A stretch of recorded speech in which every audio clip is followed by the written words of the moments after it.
Hey, I'm Scott Machine Gun Dad. If you saw the header, it's like, what is my favorite M16? I'll give you my opinion. It's based on shooting these things for 40 years.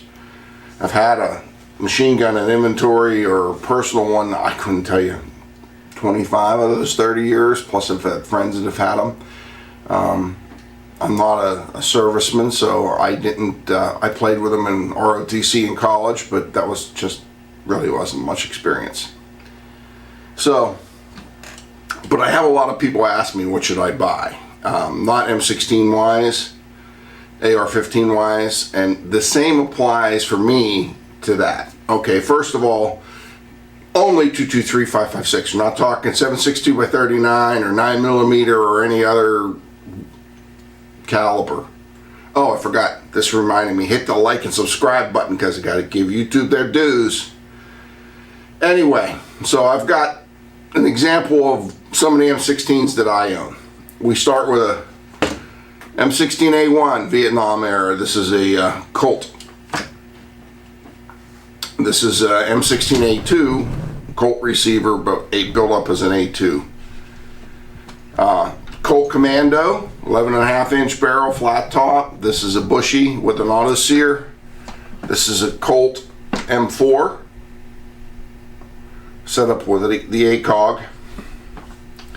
And this is a Colt M16 A4 with a, this is a Palmetto State Armory upper and one of my company's lowers.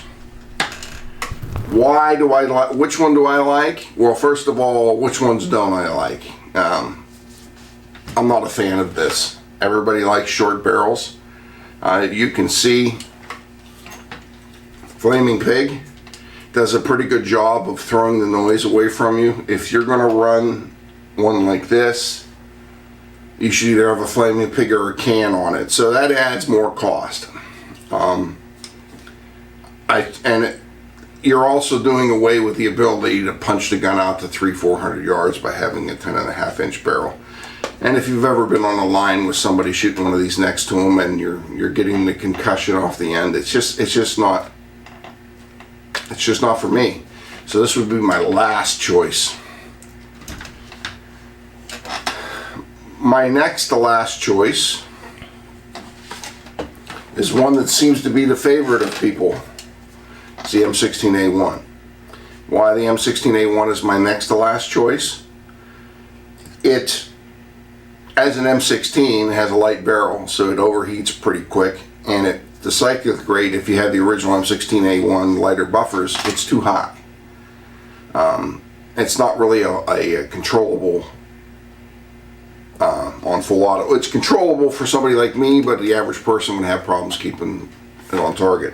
Now you can upgrade the buffer, slow the cyclic rate down, but you still have the pencil barrel. Now, as an AR-15, this is one of my faves. But as an M16, this is second from the bottom. Next up, right in the middle of the road, M4. Why the M4 in the middle of the road? Well, it's flat top, so I can put a super ACOG, which is my favorite optic. It's light for up close and fighting, but the barrel's long enough that it cuts the concussion down. M4 is my middle of the road. Why is this middle of the road and not in the top? I like to have the ability to shoot a little further. And if I got to pick up a couple inches of barrel to do that, that's what I would choose. So this is number 3. Number 2,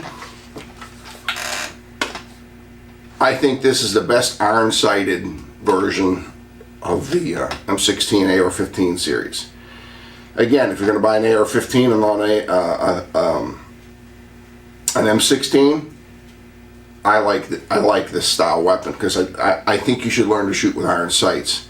It has the heavier A2 buffer in it, heavier barrel, although it's not a match barrel all the way down, so you have a little bit more front weight. Extremely controllable on full auto. Great gun. Was my favorite M16 until I got this. When I was able to take this gun and put an ACOG on it, This is actually, the ACOG goes on my patrol rifle. This is a TA1. This is an early ACOG that ACOG just rebuilt for me. Trigicon just rebuilt it for me because there was a problem with it. And I can put a little set of bipods on them, so if I need to really push this thing out to 500-600 yards, I can do it very easily. It has the heavier buffer, the government profile barrel. To me, this is, if I had to, God forbid, ever fight in combat, I'd want this one. And people say, well, it's so heavy. That's true. But hey, but a 240 Bravo is pretty heavy too. I will put up with a little more weight to have more range, because there's no guarantee you're going to be fighting in a city all the time. And even if you're in a city or a building, you could be on top of the building having to engage a bad guy 200 or 300 yards, and you can easily do that with this, with almost guaranteed of knocking him down. Of all the M16s, this is my favorite. I also think this is the best. As a semi-automatic, I also think this is the best, because you can still shoot with irons, the iron backups, and learn how to shoot irons, but you have the ACOG that really makes this almost a marksmanship rifle. It's just an opinion. I just wanted to do this because I get asked a fair amount about that. So, M16, this version. If I was actually buying an AR-15 where I didn't have to worry about full auto and I wanted the ability to shoot irons, I'd probably still buy this one, because then I could turn around and add a red dot or an ACOG or something on top of it.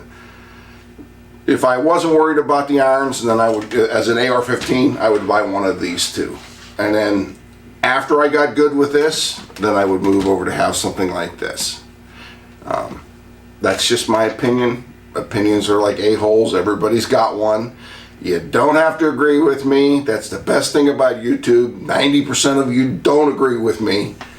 But again, thanks for coming to the channel.